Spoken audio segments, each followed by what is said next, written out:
नमस्कार दोस्तों, चलिए जान लेते हैं उत्तर प्रदेश के सभी 75 जिलों की आज की ताज़ा बड़ी और महत्वपूर्ण खबरों को। लेकिन उससे पहले वीडियो को लाइक कमेंट जरूर करें और साथ ही ये भी बताएं कि आप इस वीडियो को किस जिले, शहर या गांव से देख रहे हैं। उत्तर प्रदेश के कई जिलों में आज भारी बारिश, मौसम विभाग ने जारी किया अलर्ट। आरटीओ में भी अब ऑनलाइन चालान सिस्टम, चालान काटने के बाद मौके पर नगद नहीं ले सकेंगे इंस्पेक्टर, सरकार ने लागू किए नियम। गूगल पे, पेटीएम, फोन पे के करोड़ों यूजर्स के लिए बड़ी खबर, 15 सितंबर से बदलने जा रहे हैं नियम। 10 लाख तक की खरीद पर यूपीआई से कर सकेंगे भुगतान, सरकार ने लेन देन की सीमा बढ़ाई। यूपी में शुरू होने वाली है बम्पर भर्ती, 44,000 से ज्यादा पद भरेगा यूपी एसएससी। उत्तर प्रदेश सरकार ने राज्य की सुरक्षा व्यवस्था और आपदा प्रबंधन को और मजबूत बनाने के लिए होमगार्ड विभाग में अब तक की सबसे बड़ी भर्ती का ऐलान किया है। मुख्यमंत्री योगी आदित्यनाथ की अगुवाई में शुरू होने वाली इस भर्ती अभियान में कुल 44,000 से अधिक पदों पर नियुक्तियां की जाएंगी। ये सिर्फ एक भर्ती प्रक्रिया नहीं बल्कि प्रदेश की सुरक्षा प्रणाली को नई दिशा देने वाला कदम माना जा रहा है। दिवाली से पहले एटीएम से निकाल सकेंगे पीएफ का पैसा, 10 से 11 अक्टूबर को ईपीएफओ की बैठक में फैसला होगा। मंथली पेंशन बढ़ाने पर भी चर्चा। लखनऊ और कानपुर में बनेगी अत्याधुनिक एआई सिटी, योगी सरकार का प्रदेश को ग्लोबल पावर हाउस बनाने का लक्ष्य। उत्तर प्रदेश 2047 तक देश और दुनिया के लिए टेक्नोलॉजी का पावर हाउस बनने की ओर अग्रसर है। मुख्यमंत्री योगी आदित्यनाथ का विजन विकसित यूपी 2047 प्रदेश को आर्टिफिशियल इंटेलिजेंस, डीप टेक्नोलॉजी और डिजिटल इनोवेशन का वैश्विक केंद्र बनाना है। सरकार 2030 तक यूपी को टेक्नोलॉजी हब बनाने के लिए काम कर रही है, जिससे लखनऊ और कानपुर में एआई सिटी का निर्माण शामिल है। अधिकारी काम नहीं कर रहा है, सीएम योगी से करें सीधे शिकायत, नोट करें उनका नंबर। उत्तर प्रदेश में आम जनता की समस्याओं के समाधान हेतु मुख्यमंत्री योगी आदित्यनाथ ने हेल्पलाइन नंबर 1076 कार्यालय व निवास संपर्क पर और IGRS पोर्टल की सुविधा दी है। नागरिक सीधे शिकायत दर्ज कर सकते हैं, जिसकी निगरानी स्वयं सीएम करते हैं और समयबद्ध कार्रवाई सुनिश्चित होती है। यूपी में नया बिजली कनेक्शन लेना महंगा, मीटर के रेट में 6 गुना से ज्यादा की बढ़ोतरी। उत्तर प्रदेश में नया बिजली कनेक्शन लेना महंगा हो गया है। मीटर के रेट में अब 6 गुना से ज्यादा बढ़ोतरी कर दी गई है। नए कनेक्शन के साथ अब केवल स्मार्ट मीटर ही लगाए जाएंगे। इस बारे में पावर कॉरपोरेशन के MD की तरफ से आदेश जारी कर दिया गया है। इलाहाबाद हाई कोर्ट ने उत्तर प्रदेश रोडवेज में ड्राइवर कंडक्टरों की सीधे भर्ती करने का आदेश दिया। यूपी में सहकारी महाविद्यालय की स्थापना करेगी सरकार, 16 बंद जिला सहकारी बैंक भी होंगे पुनर्जीवित।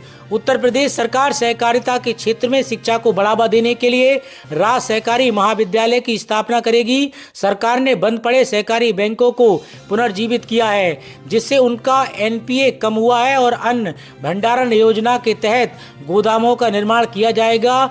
MPEX के गठन को बढ़ावा दिया जा रहा है और उन्हें उर्वरक वितरण के लिए ब्याज मुक्त कर्ज दिया जा रहा है। 15 सितंबर से खाते में आएंगे 3 महीने के 9,000 रुपए, सपना होगा सच। उत्तर प्रदेश पेंशन योजना में लगे लाखों विकलांग, विधवा और वृद्धा लाभार्थी करोड़ों लोगों को लेकर ये सवाल आजकल चर्चा में बना हुआ है कि आखिर उनकी पेंशन कब आएगी। कई लोगों को अपनी पेंशन का इंतजार होता है और वे जानना चाहते हैं कि 2025 में पेंशन की अगली भुगतान की तारीख क्या है। उत्तर प्रदेश सरकार ने इस समस्या को देखते हुए 15 सितंबर 2025 से वृद्धावस्था, विधवा, विकलांग पेंशन की किस्त का भुगतान शुरू करने का ऐलान किया है। ये पेंशन राशि जुलाई, अगस्त और सितंबर माह के लिए होगी। लगभग 67,50,000 पात्र लाभार्थियों के बैंक खाते में सीधे जमा कराई जाएगी। केंद्र सरकार ने किया ऐलान, जल्द बनेगा नया सेंट्रल पे कमीशन। केंद्र सरकार के कर्मचारी और पेंशनर्स के लिए बड़ी खबर सामने आई है। केंद्र सरकार ने कहा है कि 8वें वेतन आयोग की घोषणा जल्द ही की जाएगी। इसके साथ ही पेंशन सचिव के साथ बैठक कर पुरानी पेंशन योजना OPS बहाल करने पर चर्चा की जाएगी। केंद्रीय कर्मचारी और कर्मचारी पेंशनभोगी लंबे समय से 8वें वेतन आयोग का इंतजार कर रहे हैं। अब ये इंतजार जल्द खत्म होने वाला है। सरकार ने कहा है कि वह 8वें सेंट्रल पे कमीशन के मामले में राज्यों के साथ सक्रिय रूप से सलाह मशवरा कर रही है। जल्द ही इस आयोग के बनने को लेकर घोषणा की उम्मीद की जा रही है। फाइनेंशियल एक्सप्रेस की एक रिपोर्ट के मुताबिक पिछले महीने सरकारी कर्मचारियों के राष्ट्रीय महासंघ GENC के एक प्रतिनिधि मंडल ने केंद्रीय राज्य मंत्री जितेंद्र सिंह से मुलाकात की। अश्लील हरकत करने पर महिला ने प्रधान प्रत्याशी को पीटा। गोरखपुर में कॉलर पकड़कर घसीटा। गोरखपुर में महिला ने अश्लील हरकत करने वाले प्रधान प्रत्याशी को जमकर पीट दिया। महिला का आरोप है कि प्रधान प्रत्याशी आते जाते लिफ्ट देने के लिए बोलता है और गालियां देता है, भद्दे भद्दे कमेंट करता है। मैंने विरोध किया तो वह युवक के साथ बाइक से भागने लगा। 1 किलोमीटर तक पीछा कर महिला ने प्रत्याशी को जमकर पीटा। घटना गुलरिया थाना क्षेत्र की है। यूपी के प्राइमरी स्कूलों में छात्रों का बायोमेट्रिक हुआ अनिवार्य, लगाए जाएंगे कैंप। केंद्र सरकार ने सभी बच्चों का बायोमेट्रिक अपडेट कराने के निर्देश दिए हैं। केंद्रीय इलेक्ट्रॉनिकी एवं सूचना प्रौद्योगिकी मंत्रालय के भारतीय विशिष्ट पहचान प्राधिकरण ने स्कूल शिक्षा महानिदेशक को पत्र भेजकर कहा है कि UDIASE प्लस पोर्टल पर बायोमेट्रिक अपडेट की फैसिलिटी उपलब्ध करा दी गई है। यूपी में अब इन लोगों को नहीं मिल सकेगा कृषि भूमि पट्टा, नियमों में बदलाव की तैयारी। उत्तर प्रदेश में कृषि भूमि के पट्टे के नियम में बदलाव की तैयारी की जा रही है। प्रदेश में किसी व्यक्ति के पास अगर 1 एकड़ भूमि है तो उसे कृषि भूमि का पट्टा नहीं मिल सकेगा। इसके लिए यूपी सरकार राजस्व संहिता 2006 में संशोधन करने जा रही है। इसके लिए उच्च स्तर पर सहमति बन गई है। मौजूदा व्यवस्था में 3.113 एकड़ तक की सीमा तक का पट्टा पा सकते हैं और इस सीमा में उस व्यक्ति के पास पहले से मौजूदा जमीन भी जोड़ी जाती है। दरअसल जमीन की उपलब्धता में कमी को देखते हुए ये सहमति बनी है। इस स्कीम में मिल सकेगी 50,000 रुपए की सब्सिडी, सस्ता लोन। मुरादाबाद के युवाओं के लिए शानदार मौका। उत्तर प्रदेश के मुरादाबाद के उन युवाओं के लिए अच्छी खबर है जो लंबे समय से स्वरोजगार की तलाश में है। जिला प्रशासन ने साल 2025-26 के लिए बाबा साहेब भीमराव अंबेडकर रोजगार प्रोत्साहन योजना के तहत लाभार्थियों की चयन प्रक्रिया शुरू कर दी है। जो भी इच्छुक उम्मीदवार इस योजना का लाभ लेना चाहते हैं वे 30 सितंबर 2025 तक अपने आवेदन पत्र जमा कर सकते हैं। ये योजना खास तौर पर उन लोगों के लिए है जिनकी परिवार की वार्षिक आय 2 लाख रुपए से कम है और रोजगार स्वरोजगार के माध्यम से अपने भविष्य को संवारना चाहते हैं। 31 सितंबर तक पूरा करा लें घर का काम, इसके बाद नहीं मिलेगा फायदा।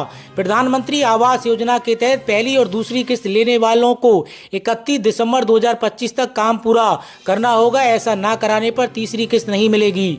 गोहाना में 548 लोग योजना के लिए पात्र हैं, जिनमें से कई ने अभी तक काम पूरा नहीं किया है। PM आवास योजना 2.0 के लिए 1500 आवेदन आए हैं। यूपी में चल रही कन्या विवाह सहायता योजना में बड़ा बदलाव, अब बेटियों को मिलेंगे 1-1 लाख रुपए। उत्तर प्रदेश में श्रम विभाग ने कन्या विवाह सहायता योजना में संशोधन किया है। सामूहिक विवाह के लिए सहायता राशि 82,000 रुपए से बढ़ाकर 1 लाख रुपए कर दी गई है। योजना पंजीकृत निर्माण श्रमिकों की बेटियों और महिला श्रमिकों के विवाह के लिए है। मुख्यमंत्री योगी आदित्यनाथ के आदेश पर यह निर्णय लिया गया है। कम से कम 11 जोड़ों के सामूहिक विवाह पर यह योजना का लाभ मिलेगा। उत्तर प्रदेश के चंदौली में किसानों को मिलेगा ड्रोन से खेती करने का लाभ। कृषि विज्ञान केंद्र और इफ्को ने किया नैनो उर्वरकों का छिड़काव, लागत घटेगी और उपज बढ़ेगी। जेवर एयरपोर्ट के पास जमकर गरजा बुलडोजर, मिट्टी में मिल गई 6 अवैध कॉलोनियां, 200 करोड़ की जमीन मुक्त। यमुना प्राधिकरण ने जेवर के पास बन रही आधा दर्जन अवैध कॉलोनियों को ध्वस्त कर दिया है। नोएडा इंटरनेशनल एयरपोर्ट के नाम पर जेवर और आसपास के गांवों में ये अवैध कॉलोनियां काटी जा रही थी। प्राधिकरण ने पहले नोटिस जारी किए थे, लेकिन कोई असर न होने पर ध्वस्तीकरण की कार्रवाई की गई। पंचायत चुनाव से पहले 126 ग्राम पंचायतों में डिजिटल लाइब्रेरी बनने की तैयारी, विभाग को भेजी गई सूची।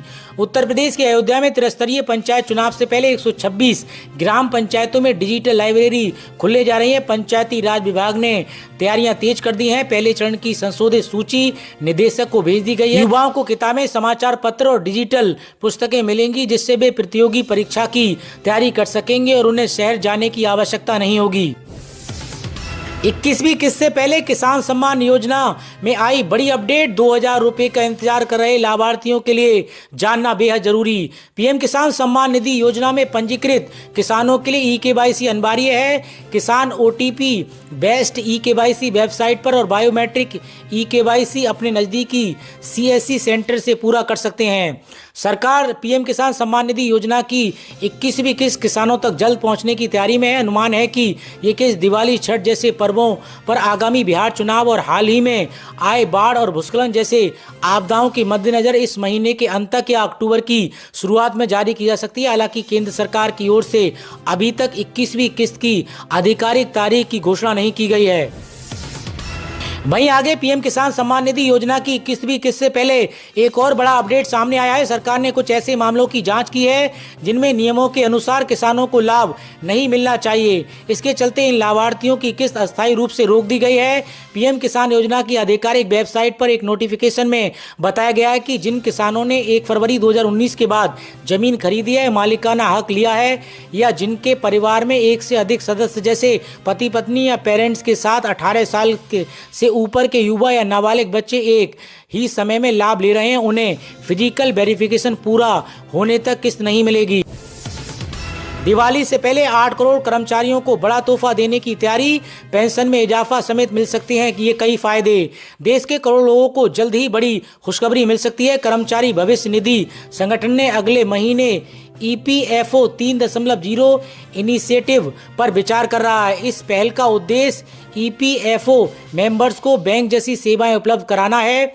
ईपीएफओ 3.0 के तहत मेंबर्स एटीएम और यूपीआई के जरिए भी पीएफ की आंशिक निकासी कर सकेंगे। इसके अलावा ईपीएफओ का केंद्रीय न्यासी बोर्ड न्यूनतम पेंशन को 1000 रुपये प्रति माह से बढ़ाकर 1500 से 2500 रुपये प्रति माह करने के प्रस्ताव पर भी विचार कर सकता है। ये ट्रेड यूनियन की लंबे समय से चली आ रही मांग है। श्रम एवं रोजगार मंत्री मनसुख मांडविया की अध्यक्षता में ये बैठक 10 से 11 अक्टूबर को होगी। हालांकि एजेंडा को अभी तक अंतिम रूप नहीं दिया गया है। ईटी की एक रिपोर्ट में बताया गया है कि सरकार दिवाली से पहले लगभग 8 करोड़ ईपीएफओ मेंबर्स को लाभ देने की तैयारी कर रही है ताकि खपत को बढ़ावा मिल सके। 2027 विधानसभा चुनाव में अखिलेश यादव का इन 3 जिलों पर फोकस, अलग घोषणा पत्र लाने की तैयारी। 2027 में होने वाले विधानसभा चुनाव को लेकर समाजवादी पार्टी पीडीए को अभी एकजुट करने में लग गई है। इस बीच पार्टी के राष्ट्रीय अध्यक्ष अखिलेश यादव ने कार्यकर्ताओं को भाजपा की साजिशों के प्रति सावधान रहने को कहा है। उन्होंने कहा कि समाजवादी पार्टी सरकार में आगरा, हाथरस एवं मथुरा के विकास के लिए तमाम योजनाएं शुरू की गई थी, जो भाजपा सरकार में अब बर्बाद हो गई हैं। समाजवादी पार्टी का 2027 के चुनावों में इन तीनों जिलों के लिए अलग घोषणा पत्र होगा, जिनमें कई विकास योजनाओं की घोषणा होगी। मेरठ में मजार तोड़े जाने से तना, भारी पुलिस बल तैनात, वीडियो आया सामने। मेरठ के फलाबादा कस्बे के जुड्डी बब्बल शाह और उनके अनुयायियों की मजार को तोड़ दी गई है। लोगों का कहना है कि माहौल खराब करने की नीयत से 6 मजारों को तोड़कर क्षतिग्रस्त कर दिया गया है, जिससे धार्मिक भावनाएं आहत हुई हैं। यूपी में प्राइवेट स्कूलों में एडमिशन को लेकर सरकार ने लागू किए कड़े नियम, शासन आदेश भी जारी। उत्तर प्रदेश सरकार ने गरीब बच्चों को प्राइवेट स्कूल में प्रवेश दिलाने की व्यवस्था को संशोधित कर अब और कड़े नियमों को तथा सख्त निगरानी के साथ लागू कर दिया है। आवेदन प्रक्रिया पूरी तरीके से ऑनलाइन होगी और इसके लिए माता पिता व बच्चे का आधार कार्ड अनिवार्य रहेगा। गूगल पे, पेटीएम, फोन पे के करोड़ों यूजर्स के लिए बड़ी खबर है। 15 सितंबर से बदलने जा रहे हैं नियम। गूगल पे, फोन पे, पेटीएम या फिर भीम यूपीआई इस्तेमाल करते हैं तो आपके लिए ये काम की खबर है। 15 सितंबर से यूपीआई ट्रांजैक्शन के नियम बदलने वाले हैं। यूपीआई के नियमों के बदलने से देश भर के करोड़ों यूजर्स पर इसका सीधा असर पड़ेगा। आपको बता दें कि national payments corporation of India यानी एनपीसीआई की तरफ से अब हाई वैल्यू ट्रांजैक्शन की लिमिट बढ़ा दी गई है। एनपीसीआई के इन नियमों का सीधा असर बिजनेस और इन्वेस्टमेंट वाले लोगों पर पड़ेगा। हालांकि अगर आप रोजमर्रा की जिंदगी में अगर छोटे भुगतान के लिए यूपीआई का इस्तेमाल करते हैं तो आप इस पर नियम का कोई असर नहीं पड़ने वाला है। एनपीसीआई की तरफ से कैपिटल मार्केट इंश्योरेंस पेमेंट के लिए लिमिटें बढ़ा दी गई हैं। जहां पहले 2 लाख तक ट्रांजैक्शन होता था, वहीं अब ये लिमिट 5 लाख रुपए तक बढ़ा दी गई है। वहीं दूसरी तरफ गवर्नमेंट ई मार्केट प्लेस और टैक्स पेमेंट्स के लिए पेमेंट की लिमिट 1 लाख रुपए से बढ़ाकर 5 लाख रुपए कर दी गई है। एनपीसीआई के नियम के मुताबिक रेलवे, एयरलाइंस, बाकी ट्रेवल बुकिंग में भी अब 5 लाख तक की यूपीआई के जरिए ऑनलाइन पेमेंट किया जा सकेगा। वहीं एनपीसीआई ने अब डेली ट्रांजैक्शन की लिमिट 10 लाख रुपए तक कर दी है। नए नियम में एनपीसीआई ने क्रेडिट कार्ड, बिल पेमेंट और ईएमआई के लिए भी लिमिट बढ़ा दी है। नए नियम के बाद अब एक पेमेंट 5 लाख रुपए तक की हो सकेगी। क्रेडिट कार्ड के लिए डेली लिमिट एनपीसीआई ने 6 लाख और ईएमआई के लिए 10 लाख रुपए की लिमिट सेट की गई है। नॉर्मल यूजर्स के लिए लिमिट पहले की तरह रहेगी। सोना 1.10 लाख रुपए के ऑल टाइम हाई पर। चांदी आज 3,509 रुपए से बढ़कर 1.28 लाख किलो पर हुई। इस साल इसकी कीमत 41,900 रुपए बढ़ी। सोने चांदी के दाम आज ऑल टाइम हाई पर पहुंचे। Indian Boolean and jewellers association के अनुसार चांदी 3,509 रुपए से बढ़कर 1,28,008 रुपए प्रति किलो पर पहुंच गई। कल 1 किलो चांदी की कीमत 1,24,499 रुपए थी। वहीं कारोबार के दौरान सोने की कीमत 744 रुपए से बढ़कर 1,09,841 रुपए हो गई थी। कारोबार बंद होने पर सोना 611 रुपए की बढ़त के साथ 1,09,708 रुपए पर बंद हुआ। कल इसकी कीमत 1,09,097 प्रति 10 ग्राम थी। गोल्ड ने 9 सितंबर को 1,09,635 रुपए और सिल्वर ने 1,24,770 रुपए का ऑल टाइम हाई बनाया था। वोटों की डकैती नहीं रुकी तो सड़कों पर उतरेगी जनता। समाजवादी पार्टी के मुखिया अखिलेश यादव ने नेपाल का उदाहरण देते हुए भाजपा को दी चेतावनी। अखिलेश यादव ने उत्तर प्रदेश में समाजवादी पार्टी सरकार बनने का दावा किया। उन्होंने वोटों की डकैती रोकने के लिए निर्वाचन आयोग से निष्पक्ष रहने का आग्रह किया। उन्होंने सिख संगठनों के साथ बैठक में कहा कि समाजवादी सरकार में खुशहाली आएगी। अखिलेश ने सरकारी विभागों में लूट और पुलिस हिरासत में मौतों पर सरकार को घेरा और किसानों को नुकसान की भरपाई की मांग की। यूपी विधानसभा चुनाव 2027 के काफी पहले सपा घोषित करेगी प्रत्याशी। अखिलेश यादव दोहराने जा रहे हैं 2012 वाला मास्टर प्लान। उत्तर प्रदेश विधानसभा चुनाव 2027 को लेकर समाजवादी पार्टी ने तैयारियां शुरू कर दी हैं। विधानसभा की सभी सीटों पर प्रत्याशी कौन होगा, इसको लेकर भी पार्टी में मंथन शुरू हो गया है। पार्टी के वरिष्ठ पदाधिकारियों के मुताबिक समाजवादी पार्टी बिहार विधानसभा चुनाव के बाद यूपी की कुछ विधानसभा सीटों के लिए प्रत्याशी घोषित कर सकती है। इसके लिए समाजवादी पार्टी के मुखिया अखिलेश यादव के स्तर पर कवायद शुरू हो गई है। अखिलेश यादव लगातार पार्टी के जिला पदाधिकारियों से मुलाकात कर उनसे फीडबैक ले रहे हैं, साथ ही अलग अलग मोर्चों के साथ बैठक कर रहे हैं। इसका मकसद यह है कि स्थानीय फीडबैक लेकर ऐसे चेहरों को प्रत्याशी बनाया जा सके जिनको लेकर पार्टी में भी सहमति हो और मतदाताओं में भी उनकी अच्छी पकड़ हो। यूपी के 6 नेता हाशिए पर, क्या बीएसपी में होंगे शामिल? 2027 से पहले राजनीतिक ताकत बटोरने की कवायद। उत्तर प्रदेश की सियासत में 2027 की विधानसभा चुनाव से पहले हलचल तेज हो गई है। कई दिग्गज नेता अपनी सियासी जमीन मजबूत करने और भविष्य की संभावनाओं को देखते हुए नए ठिकाने की तलाश में जुटे हैं। सूत्रों के मुताबिक 9 अक्टूबर को लखनऊ में आयोजित एक बड़े कार्यक्रम में समाजवादी पार्टी, भाजपा, कांग्रेस और निषाद पार्टी समेत कई दलों के वरिष्ठ नेता बहुजन समाजवादी पार्टी का दामन थाम सकते हैं। बसपा की ओर से काशीराम की पुण्यतिथि पर विशेष कार्यक्रम का आयोजन किया जा रहा है। ऐसे में सवाल उठ रहा है कि क्या वे नेता कौन है प्रदेश के 6 बड़े नामों की इस समय चर्चा हो रही है। बहुजन समाजवादी पार्टी के पाले में जाने वाले 6 नामों में सबसे आगे आजम खान एवं उनके परिवार का नाम सामने आ रहा है। आजम खान समाजवादी पार्टी के कद्दावर नेता हैं। वहीं कभी बसपा में रहे मायावती के करीबियों में गिने जाने वाले स्वामी प्रसाद मौर्य की भी घर वापसी हो सकती है। उनके साथ ही उनकी बेटी और पूर्व भाजपा सांसद संघमित्रा मौर्य भी बसपा का दामन थाम सकती हैं। बसपा के पाले में ओम प्रकाश राजभर, संजय निषाद और नसीमुद्दीन सिद्दीकी जैसे नेताओं के जाने की चर्चा भी है। तो दोस्तों, उत्तर प्रदेश से जुड़ी आज की खबरों में इतना ही। और अधिक खबरें जानने के लिए आप यूपी न्यूज 92 के साथ जुड़े रहिए। तो लाइक करना, ना गोलियों की बौछार से, न तलवार की धार से, न तलवार की धार से, न गोलियों की बौछार से हमारा देश तो खाली बर्बाद हो रहा है लौंडियों के प्यार में। लाइक करें।